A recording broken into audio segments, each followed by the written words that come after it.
దేవతలు కాక మరెవరును ఈ సంగతి తెలియజెప్ప చాలరు.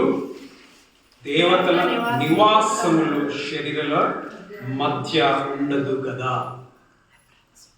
దానియేలు 2:11. ఇక్కడ చివరి వచనంలో మనం చివరి భాగంలో చూస్తే దేవతల నివాసములు శరీరుల మధ్య ఉండదు కదా.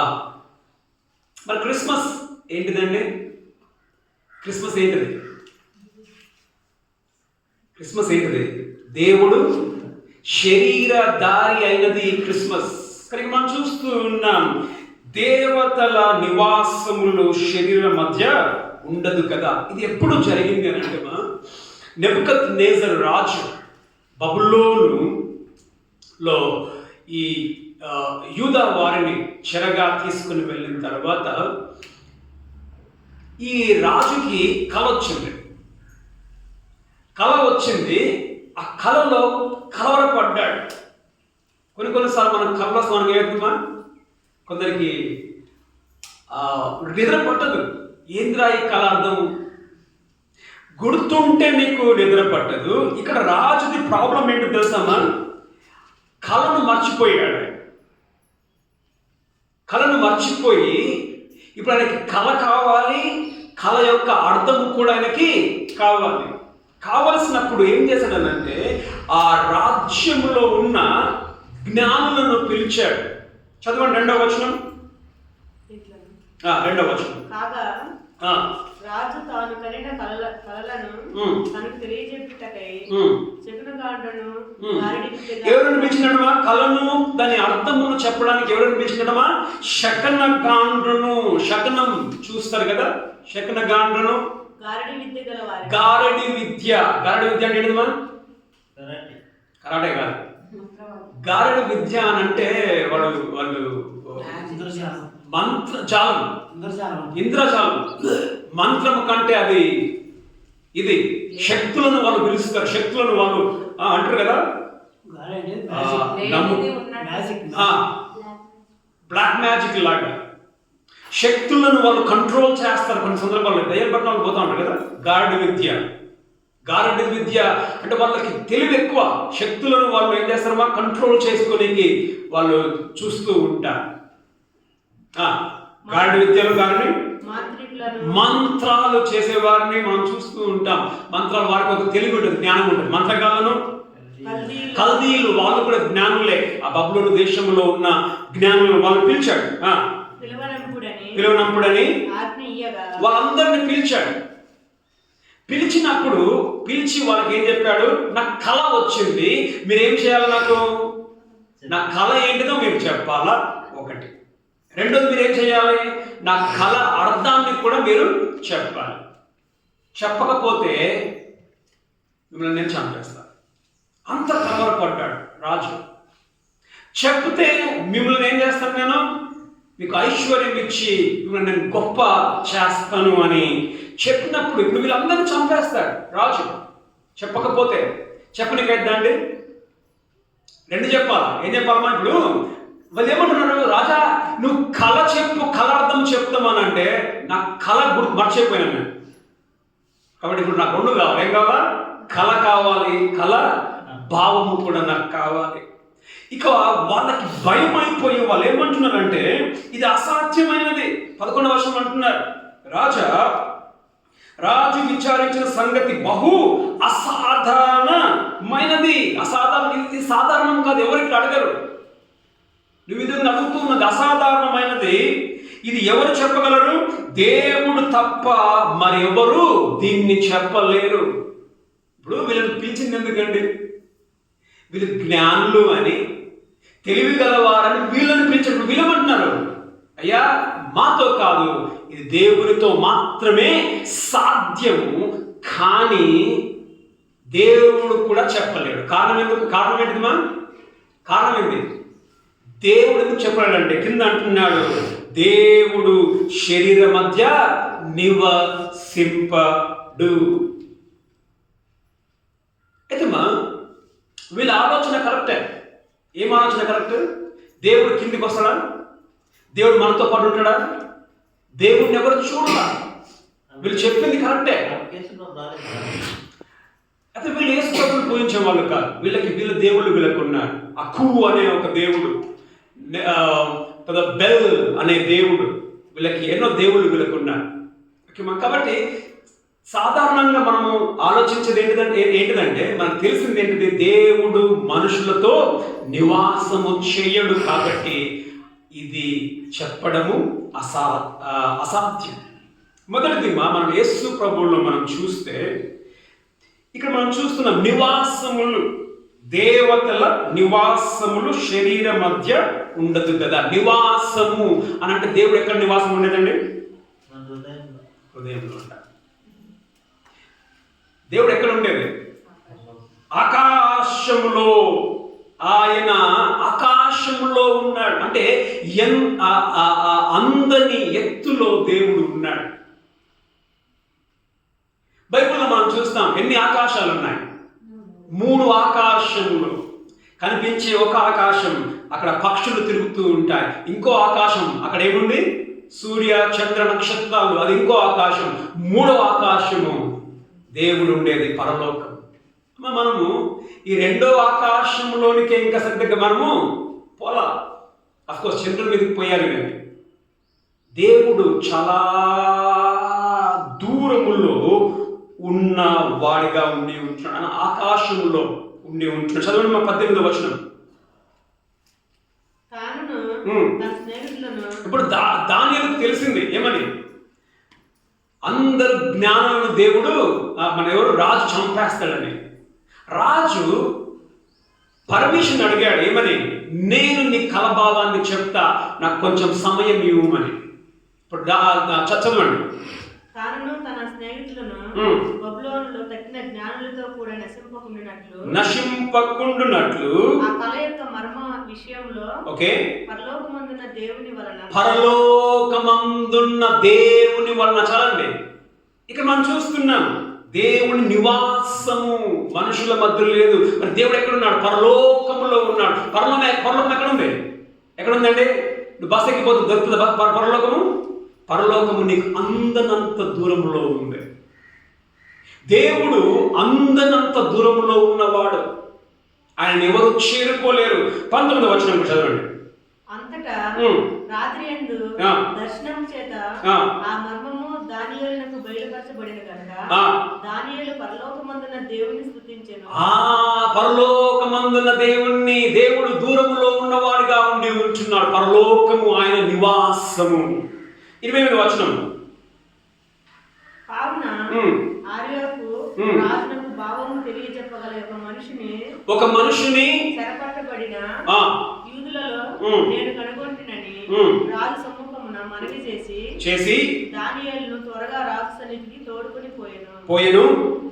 రాజు నేను చూచిన కలయు దాని భావమును తెలియజెప్పుటకు నీకు శక్యమా అని బెల్తెషాజరును దానియేలును అడగగా దానియేలు రాజు సమ్ముఖంలో ఇలాగా ప్రత్యుత్తరం ఇచ్చెను. రాజు అడిగిన ఈ మర్మము జ్ఞానులైనను గాడి విద్యజాల వారైనను శకునగాండ్రైనను జ్యోతిష్కులైనను తెలియజెప్పజాలరు. అయితే మర్మములను బయలుపరచగల దేవుడొకడున్నాడు, పరలోకమందున్నాడు.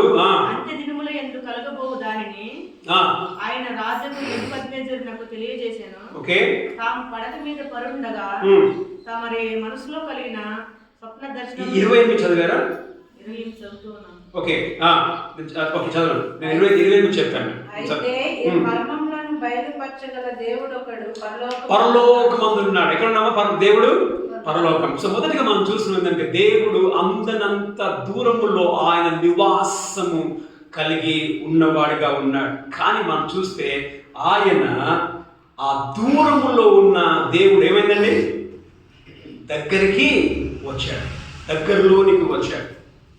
ఆయన శరీరధారి అయి మనకు దగ్గరగా వచ్చాడు. ఇమ్మానుయేలు అర్థం ఏంటి? దేవుడు మనకు తోడై ఉన్నాడు. ఎంత దగ్గర ఉన్నాడమ్మా? దేవుడు ఎంత దగ్గరగా ఉన్నాడు? నీవు లోపల నీతో నీవు మాట్లాడుకున్నది వినేంత దగ్గరగా దేవుడు ఉన్నాడు. దూరంలో ఉన్న దేవుడు ఏమైందండి? దగ్గరగా వచ్చాడు ప్రభువైన యేసు క్రీస్తు అనే పేరులో. ఇదే క్రిస్మస్. మా లోకంలో అనేకులు ఉన్నారు, దేవుడు అని నమ్మేవారు ఉన్నారు, కానీ వాళ్ళు ఇంకా దేవుణ్ణి వాళ్ళు చూడలా. నమ్ముతారు కానీ దేవుణ్ణి చూడలా. మనం చూసాం. ఎట్లా చూసాం మనం? చరిత్ర మనం చెప్తూ ఉంది యేసు అనే మనిషి లోకంలోనికి వచ్చాడని. చదవండమ్మా, 1 తిమోతి 6:16. 1 తిమోతి 6:16.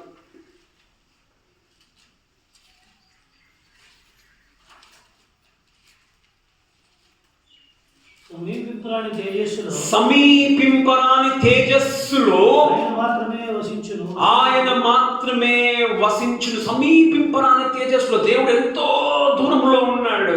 ఆ దూరంలో ఉన్న వ్యక్తి కిందికి రావడం అసాధ్యము.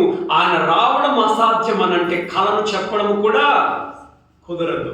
కానీ దేవుడు, నేను నమ్ముతున్న దేవుడు, సమీపింపరాని దూరంలో ఉన్న ఆయన భూమి మీదకి యేసు అనే పేరులో ఏం చేశాడండి? దగ్గరగా వచ్చాడు. దగ్గరగా. అనేక సందర్భాల్లో మనకి దగ్గరలో ఎవరు ఉంటారు? నీ భార్య ఉండకపోవచ్చు, నీ భర్త ఉండకపోవచ్చు, నీ పిల్లలు ఉండకపోవచ్చు, కానీ ఎవరు ఉంటారమ్మా? నిన్ను విడువను, ఎన్నడను ఎడబాయను. దూరంలో ఉన్న దేవుడు దగ్గరగా వచ్చాడు. చదవండి 1 రాజులు 8:27. 1 రాజులు 8:27.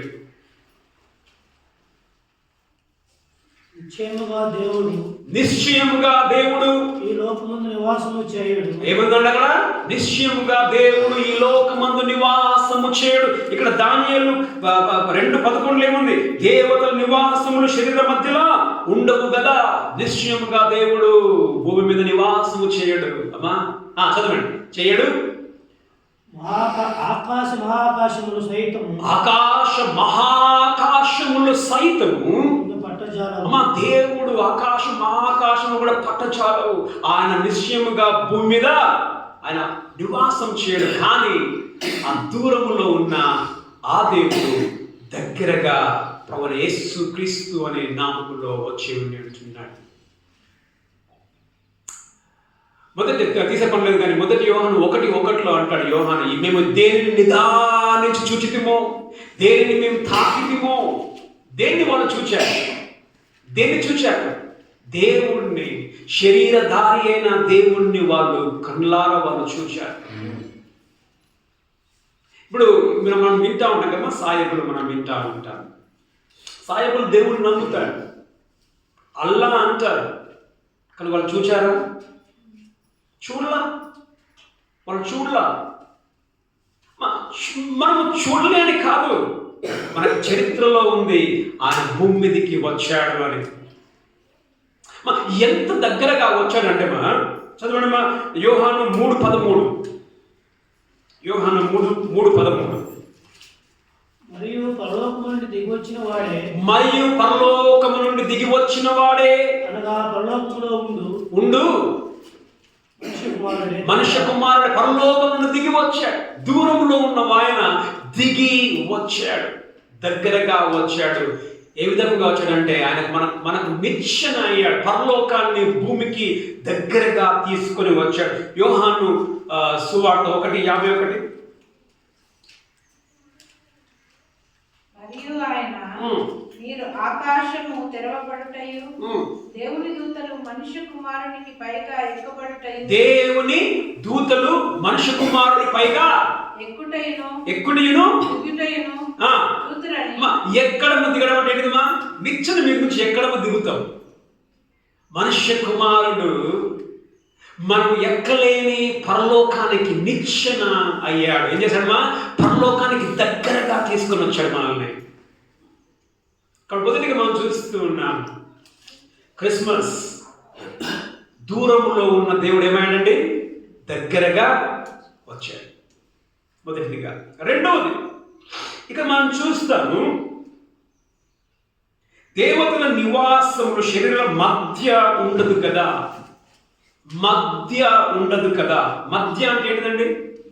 మధ్య మధ్య అంటే మనం అంటాం కదా, నీకు నాకు మధ్య అంటే ఏమొచ్చింది? గ్యాప్. మన ఇద్దరికి ఏముంది?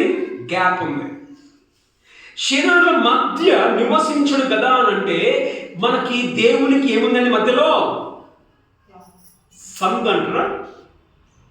సందు అంటే జాగా ఉంది, గ్యాప్ ఉంది. ఎందుకు గ్యాప్ అంటే దేవుడు ఉన్నతమైన వాడు, ఆయన గొప్పవాడు. ఏమైనా ఏ విధంగా ఉన్నతమైన వాడు బైబిల్లో మనం చూస్తాం. ఎవరు అడిగారు?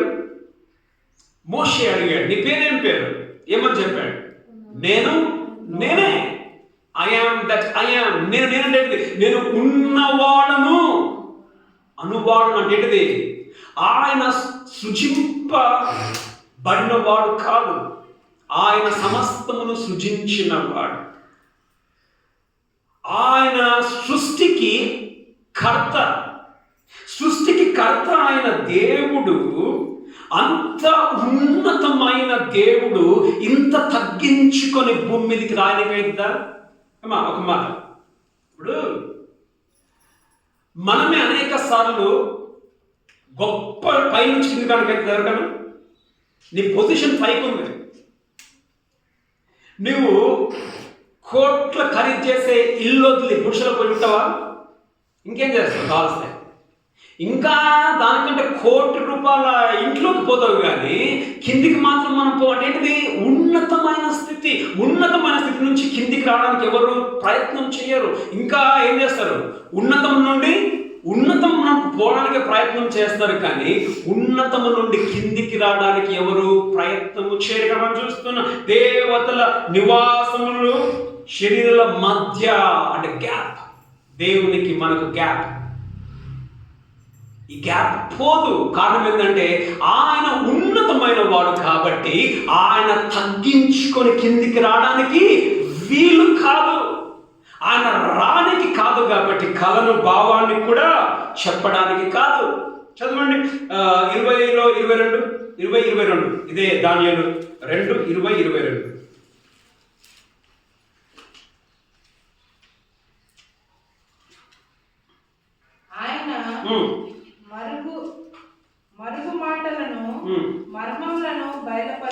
ఆయన మర్మములను బయలుపరచును. అంధకారములోని సంగతులు ఆయనకు తెలియను. మర్మములు. ఇప్పుడు ఇది మర్మం. ఏంటిది మర్మం? కళ మర్మం. రాజే మర్చిపోయిండు. మీరు చెప్పండి రా, కళ చెప్పండి, కళాభావం చెప్పండి. కానీ ఎవరు మా దేవుడు? ఎంత ఉన్నతమైన వాడంటే ఆయన మర్మములను చెప్పగలడు. మర్మములను చెప్పగలడు. బయలుపరచును. అంధకారంలో సంగతులు ఆయనకు తెలియను. వెలుగు యొక్క నివాస స్థలము ఆయన యొద్ద ఉన్నది. మా పితరుల దేవా, నీవు వివేకమును బలమును నాకు అనుగ్రహించు. సరే, ఇక్కడ మనం ఏం చూస్తున్నామంటే మర్మములను తెలియచేయువాడు ఆయన, ఉన్నతమైన వాడు. కానీ ఉన్నతమైన దేవుడు ఏం చేశాడండి? తగ్గించుకొని భూలోకంలోనికి వచ్చాడు. ఉన్నతమైన వాడు తన యొక్క స్థానాన్ని వదులుకున్నాడు. మనం లోకంలో మనం చూస్తూ ఉంటాం, కింది నుండి మనుషులు పైకి పోతారు. మనుషులు కింది నుండి దేవుళ్ళు లైఫరాలు కదా. అర్థమైందా? మనుషులు ఎవరు? కింది స్థాయి. మనుషులు కింది స్థాయి, దేవుడు ఉన్నతమైన స్థాయి.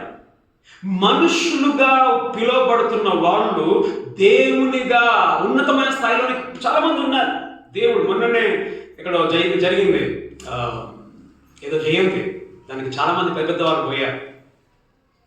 మనిషి ఆయన ఎవరైనా సత్యసాయి బాబా, మొన్న అయింది సత్యసాయి బాబాది పుట్టపడితే అనుకుంటా, ఆయన అయింది. దానికి ప్రధానులు పోయారు, సినిమా సెలబ్రిటీలు పోయారు. ఆయన ఒక మనిషి, కానీ దేవుడు అయ్యాడు కింది నుండి పైకి.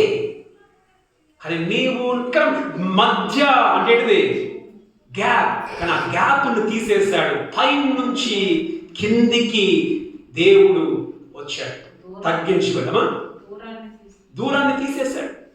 మనకి ఆయనకి ఏమా దూరాన్ని తీసేశాడు, కిందికి దగ్గరగా వచ్చాడు. కానీ ఏమా మనుషులు దేవుడుగా ఆయన సందర్భంలో మనం చూస్తున్నాం, కానీ దేవుడే మనిషిగా అయ్యింది ఎవరిలోమా? ప్రభువైన యేసు క్రీస్తులో. చదవండి కీర్తనలు 113:4-6.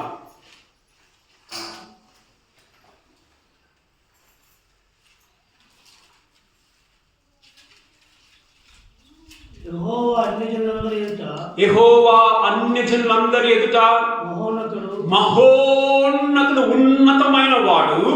ఆయన మహిమ ఆకాశ విశాలమును వ్యాపించి ఉన్నది. మహిమ ఆకాశ విశాలమును వ్యాపించి ఉన్నది. ఉన్నతమైన వాసనుడై ఉన్న మన దేవుడైన యెహోవాను, ఉన్నతమైన మన దేవుడైన యెహోవాను పోలి ఉన్న వాడెవడు? ఆయన భూమి ఆకాశమును వంగి చూడనుద్దేశించుచున్నాడు. దేనిమా? భూమి ఆకాశములను వంగి చూడ ఉద్దేశించున్నాడు. అర్థమేంటిది? తగ్గింపు. వంగి చూడని అనుగ్రహించుచున్నాడు. అర్థమేంటిది? ఆయన తగ్గింపు. వంగి వచ్చాడు లేదు యేసుప్రభు. మనం వంగుతామా? మనం వంగం. గర్వం మనకి అనేక సందర్భాలలో, మన కులాన్ని బట్టి గర్వం, మన అందాన్ని బట్టి గర్వం, మన డబ్బుని బట్టి, ఆస్తులను బట్టి గర్వం. కానీ ఆయన అంతా ఉండి కూడా వంగాడు. ఆయన ఉన్నతమైన వాడు. ఏమా దేవుడు మొదట ఏం చేసుకున్నాం మనం? దేవుడు దూరంలో ఉన్నాడు. దూరంలో ఉన్న ఆయన ఏం చేశాడండి? దగ్గరగా వచ్చాడు క్రీస్తు అనే పేరులో. రెండవదిగా ఉన్నతమైన వాడు తగ్గించుకొని భూమి మీదకి ఆయన వచ్చాడు యేసు అనే పేరులో. ఫిలిప్పీ 2:6-7.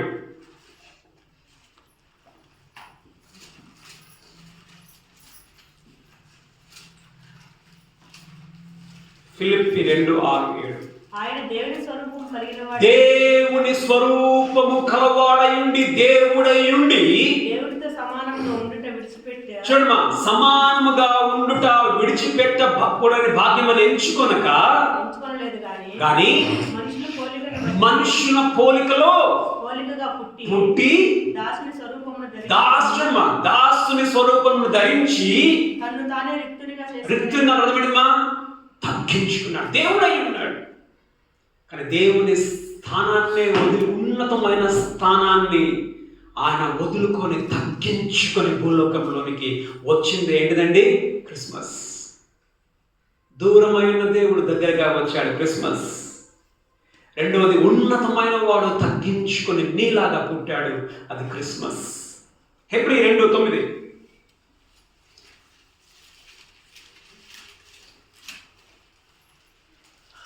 దేవుని కృప వలన ఆయన ప్రతి మనుష్యుని కొరకు మరణము అనుభవించినట్లు దూతల కంటే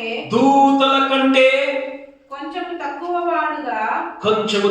వాడిగా చేయబడిన యేసు మరణం.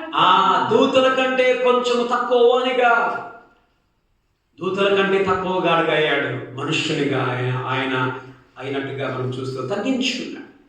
మూడవదిగా, మొదటేంటిది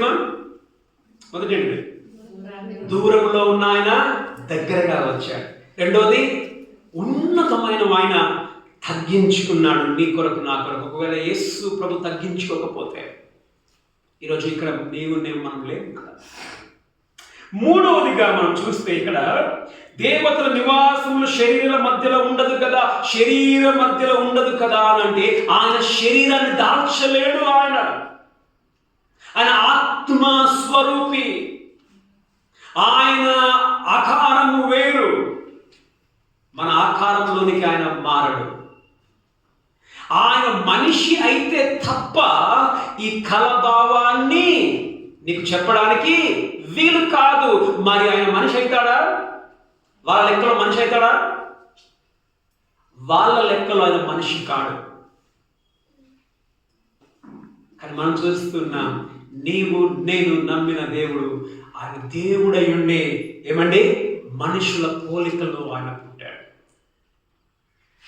మనుషుల పోలికలో. మా దేవుడు ఆయన ఒక ఆరంభం అనేది లేదు. దేవునికి ఆది అంతము నేనే అంటాడు. ఆరంభము లేని ఆయన, ఒక టైం అనే లేని ఆయన ఒక టైంలోనికి వచ్చాడు. అంతేనా కదా? టైంలోనికి వచ్చాడు లేదా? ఎప్పుడు టైంలోనికి వచ్చాడు ఆయన? మనకు ఇప్పుడు ఎప్పుడు నువ్వు టైంలోనికి వచ్చావమ్మా? నువ్వు పుట్టినప్పుడు నువ్వు టైంలోనికి వచ్చావు. అంతకుముందు నువ్వు లేవు. అంటే నువ్వు మనం టైంకి మనం పుట్టావు. దేవునికి టైం అనేది లేదు. కానీ యేసు ప్రభు అనే పేరులో ఆయన టైంలోనికి వచ్చాడు. మనిషిగా ఒక టైం అనేది ఉంది.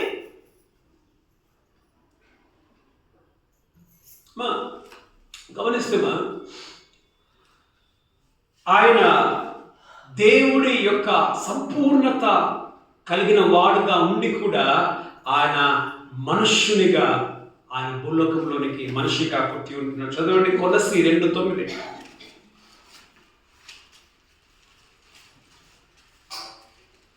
ఆయనను అనుసరించక మనుష్యుల పారంపర్యాచారమును అనగా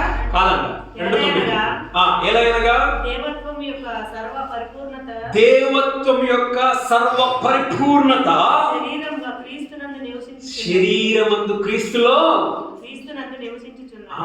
ఆయన దేవుని యొక్క పరిపూర్ణుడు. ఆయన అయినప్పటికీ ఆయన మనిషిగా భూలోకంలోకి వచ్చాడు. క్రిస్మస్ అంటే ఏంటిదమ్మా? మూడోది క్రిస్మస్ ఏంటిది?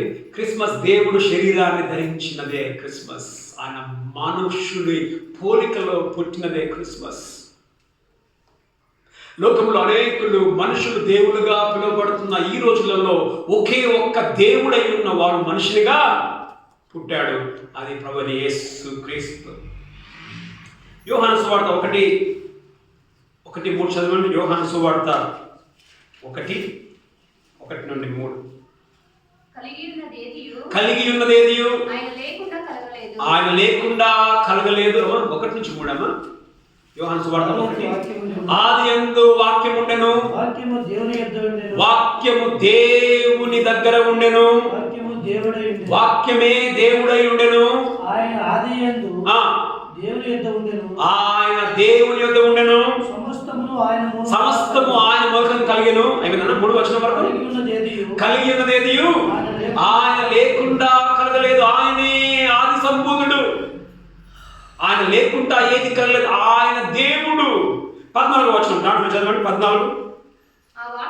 ఆ వాక్యము శరీరధారి అయి కృపా సత్య సంపూర్ణుడుగా మన మధ్య నివసించిన. చాలండి.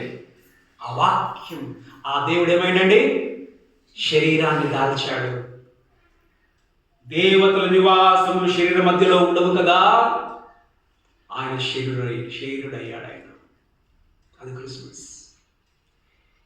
నీలాగా నాలాగానే పుట్టాడు. పుట్టినప్పుడు యేసు ప్రభుకి ఏం తలకాయ లేవు. ఎవరో పుట్టింది అసలు? ఎవరు పుట్టింది అసలు? దేవుడు కదా పుట్టింది. మరి దేవుడు పుడితే మనం చూస్తాం. దేవుడిగా పిలువబడిన వాళ్ళకి ఎంత తలకాయలు ఉంటాయి? తలకాయలు తలకాయలు ఉంటాయి. ఎన్ని చేతులు ఉంటాయి? ఎన్నో చేతులు ఉంటాయి. ఎన్నో కళ్ళు ఉంటాయి. ఏమేమో ఉంటాయి. కానీ యేసు ప్రభు దేవుడిని ఆయన భూలోకంలో పుట్టినప్పుడు ఎట్లా పుట్టిండు? ఇప్పుడు యేసు ప్రభు పుడుతున్నప్పుడు మరియాకు తెలిసేమని? ఈయన రాబోయే మెస్సయ్య. యోసేపుకు తెలుసు ఈయన రాబోయే మెస్సయ్య అంటే దేవుడు పుడుతున్నాడని చెప్పేసి. ఇప్పుడు పుడుతున్నప్పుడు ఒక విధంగా యోసేపు ఉండొచ్చు. ఎట్లా పుడుతుందో చూద్దాం రా, ఎందుకంటే దేవుడు కదా పుట్టేది. మాకన్నా వ్యత్యాసంగా ఏం పుడుతున్నామో. కానీ చూస్తే ఏముంది? నీలాగనే ముఖం, నీలాగనే కళ్ళు, నీలాగనే ముక్కు, నీలాగనే అంత 2 చేతులు. మరి నీలాగా ఆయన పుట్టాడు. మనిషిగా పుట్టాడు. మనిషిని పోలికలో ఆయన పుట్టాడు. ఫిలిప్పీ 2:7 మనుషుల పోలికలో పుట్టే ఉంటాడు. ఫిలిప్పీ 2:7.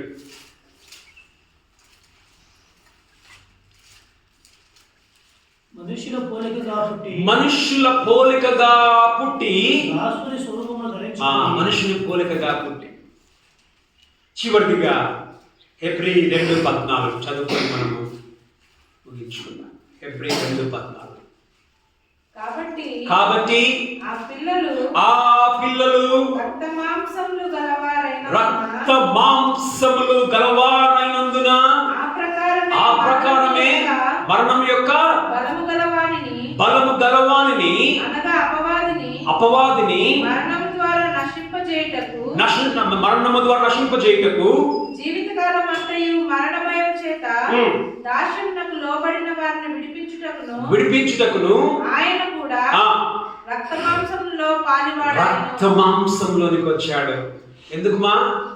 మరణ భయం నుండి మనం విడిపించడానికి. 3 విషయాలు మనం నేర్చుకున్నాం. ఏం నేర్చుకున్నామండి? దేవతల నివాసములు శరీరుల మధ్య ఉండవు కదా. మొదటి ఏంటిదమ్మా? ఆయన దూరంలో ఉన్నవాడు. అందరికి అదే తెలుసు. ఈ లోకంలో ఉన్న వాళ్ళు ఏం తెలుసు? దేవుడు ఎక్కడ ఉన్నాడమ్మా? దూరంలో ఉన్నాడు. ఇప్పుడు మనం చూస్తూ ఉంటాం, చాలా మంది ప్రభుని నమ్మని వారు, యేసు ప్రభుని నమ్మని వారు దర్శనం చేసుకోవాలంటే ఏం చేయాలా?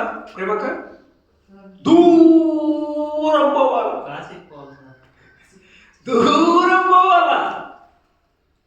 అంత దూరం పోతే తప్ప వాళ్ళకి దేవుడు కనపడడు. కానీ నేను నమ్ముతున్న దేవుడు ఎంతో దూరంలో ఉన్నాడు. భూమి మీద దూరం కాదు, ఆకాశంలో నువ్వు అందుకొని దూరంలో ఉన్నాడు. ఆయన నీకు దగ్గరగా వచ్చాడు. ఇది క్రిస్మస్ మొదటిదిగా. రెండోది ఏంటండి? ఆయన ఎవరు? ఉన్నతమైన వాడు. ఆయన కంటే గొప్పవాడు ఎవరు లేరు. ఆయన నీ కొరకు నా కొరకు తగ్గించుకొని, దాన్ని వదులుకొని తగ్గించుకొని మనుషుల్లాగా పుట్టాడు. అది క్రిస్మస్. మూడోది ఏంటిదమ్మా? ఏంటిదమ్మా? ఆయన దేవుడు కానీ మనిషిగా భూమికి నీలాగా నాలాగా ఆయన పుట్టాడు. కళ్ళు మూసుకుందాం.